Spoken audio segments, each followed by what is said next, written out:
Hello, my lovely Cancerians, and a very warm welcome to your October 2020 horoscope. And I hope you're liking the new format, which enables me to have a teeny board rather than the big one, and I can sit comfortably with you in my lounge and speak to you, sitting rather than standing. So I look forward to your feedback. So October is a power month. We've still got Mars retrograde, and the month starts out on the 1st with a full moon in your 10th house. I'm not reading the board very well just yet. Joining this Mars retrograde, where Mars is going to stay there retro until the 14th of November.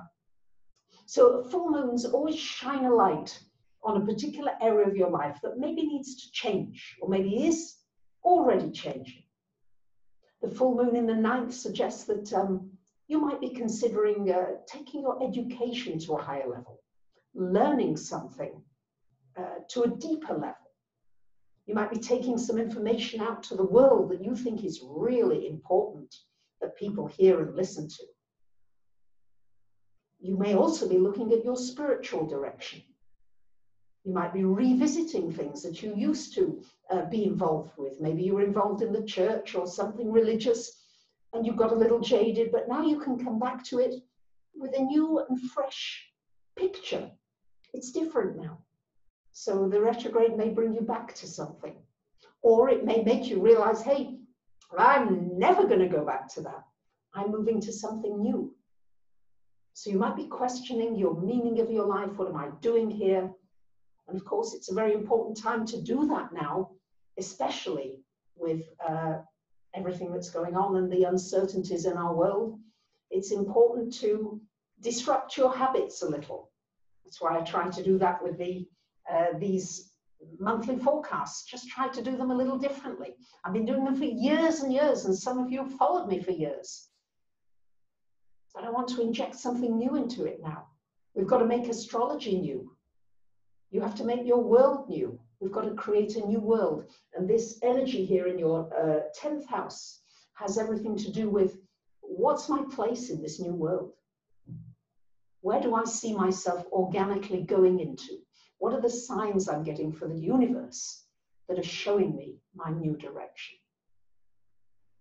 On the 3rd of the month, we've got Venus coming into your 3rd house. This is a wonderful time for learning something, for studying, for going on a course, maybe doing an online course, maybe giving an online course. It's also a good time for connecting with people in your neighborhood, people nearby that maybe you've not connected with before. Maybe somebody needs your help, your support, maybe just a word of kindness, a word of goodness. It can make all the difference in somebody's world. Maybe you're going to start writing or teaching something that you feel very passionate about. And on the 14th of the month, we've got Mercury here in your 5th house going retrograde until the 4th of November. Now, Mercury retrograde, of course, try beforehand to get contracts signed, important documents dealt with, negotiations done.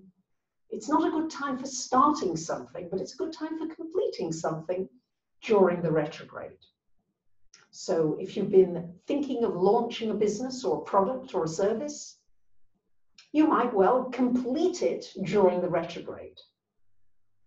It's also a good time when you might complete some negotiations that were already in progress. It's also a really good time when you might be reconsidering your creative talents. Cancerians, you're very creative, and sometimes you don't follow it through or follow it further.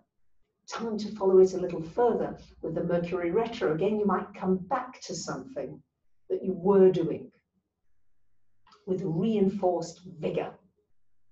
And on the 16th of the month, we've got a lovely new moon happening here in your 4th house. So we've got this 4th, 10th house energy going on, the 4th and the 10th. And this has to do with your home, shining a light on your home area. New beginnings, you might be moving home. You might be changing your home surroundings in some way. You might be living in a different way. It's a good time for decluttering. Get rid of stuff that you no longer use, no longer need.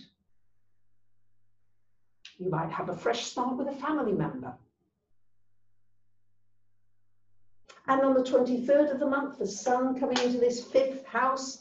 Lovely, lovely time for just remembering to smile, to have some fun in your life. We are living in serious times, but it's also important that we just find ways to be joyful, to choose to be joyful, to choose to bring some joy into somebody's life. Make that a project, especially with the energy of the sun in the 5th house along with Mercury retro. You can make some new choices. Choose to be a joyful person. If you've always been a little grumbly, I'm dropping that. I'm changing it. And on the 31st of the month, we've got a full moon happening here in your 11th house. So you might be changing your social circles in some way. You might be deciding, I want to mix with some new people, some new online groups you might join. And you might create a community or join a community with some very like-minded ideas. So there you have it, my lovely Cancerians. I wish you a wonderful month. Thank you for liking, commenting, sharing, subbing, joining me on Patreon. Just thank you. And from my heart to yours, I wish you a wonderful month. And I'll say bye for now.